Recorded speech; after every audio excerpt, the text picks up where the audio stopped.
Hello দর্শক, আসসালামু আলাইকুম। আজারুল ব্লগস ইউটিউব চ্যানেল থেকে সবাইকে স্বাগতম ও অভিনন্দন। আজকে আপনাদের সামনে নতুন একটা ভিডিও নিয়ে আসলাম।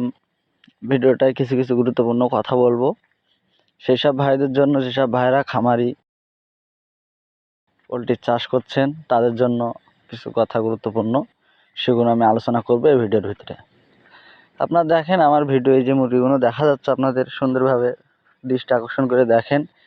মুরগিগুলোর সুস্থতা, সবাল কিভাবে থাকে, কি করলে মুরগি সুস্থ থাকবে, সেটা আপনারা একটু খেয়াল করবেন। আমার ভিডিও না টেনে শুরু থেকে শেষ পর্যন্ত দেখবেন, আশা করি সব কিছু বুঝতে পারবেন।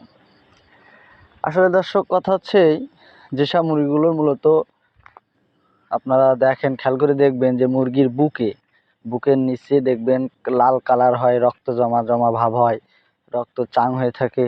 সেই সব মুরগিদের কিভাবে আপনারা ট্রিটমেন্ট করবেন, কি করলে মুরগিগুলোর ওই যে রক্ত জাম থাকে আর কি, এর কারণে মুরগি মারা যায়, ছটপট করে মুরগি মারা যায়, সেগুলো আপনারা কিভাবে নিয়ন্ত্রণ করবেন। এগুলো আসলে দর্শক, সব কিছু কিন্তু ওষুধের মাধ্যমে ডিফেন্স হয় না।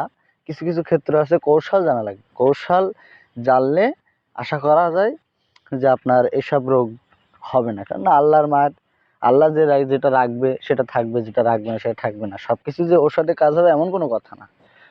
কৌশল আছে, নিজের ব্যক্তিগতভাবে করবেন। সেগুলো হচ্ছে মূলত এই, আপনি যে মুরগির যে রক্ত জম বা মুরগির যে লাল হয় বুকের নিচে, সেগুলো আপনারা কীভাবে নিয়ন্ত্রণ করবেন, সেটা হচ্ছে এইভাবে নিয়ন্ত্রণ করবেন যে মুরগি মূলত সবসময়ের জন্য, মুরগি যখন ওজন হয়ে যায়, ওয়াইট হয়ে যায়, তখন মুরগি সবসময় বসে থাকে। সেই ক্ষেত্রে মুরগির ওই বুকের নিচে ওই যে রক্ত জাম হয়, ওটা হচ্ছে আপনার মূলত সবচেয়ে বিশেষ কারণ হচ্ছে মুরগিগুলোর বসে থাকার জন্য যে নিচের অংশ, অর্থাৎ ফ্লোরে যে বাথরুম করে, যে বালিগুন দেওয়া হয় বা চিটি দেওয়া হয়, এটা শীতের জন্য চিটে, গরমের জন্য বালি, এগুলো যে দেওয়া হয়, এই বালি নরম হয়ে গেলে তলায় যে রসটা ওর বুকে টানে, সেই টানার কারণে আপনাদের এটা হচ্ছে রক্ত জমাট বা রক্ত লাল হয়ে যায়, মনে হয় যেন ঘা হয়ে গেছে, এরকম একটা পরিবেশ থাকে। এগুলো মূলত এর কারণেই হয়। এই যে আপনার মুরগি বসে থাকে, যে নিচে যে মাটির যে রস, অর্থাৎ বালির যে রস বা বাথরুম, এগুলো জাম হয়ে থাকে, তার কারণে নিচের ওই অংশে বসে থাকার কারণে আপনার মুরগিগুলো এই সমস্যার সম্মুখীন হয়। এগুলো সেফটি রাখবেন, সবসময় বালি শুকনো রাখবেন, মুরগির বাথরুম ফ্রেশ থাকবে, খামারে গ্যাস গন্ধ থাকবে না। সেই ক্ষেত্রে আপনার এই রোগগুলো হবে না। এই রোগটার নাম হচ্ছে ব্যাকটেরিয়া। এই রোগটা মূলত নাম হচ্ছে ব্যাকটেরিয়ার কারণে। ব্যাকটেরিয়া অর্থাৎ যে আপনার ভিজান্ত জিনিস থেকে এগুলো হয়, এর কারণে আপনার এই মুরগির সমস্যার সম্মুখীন হয়।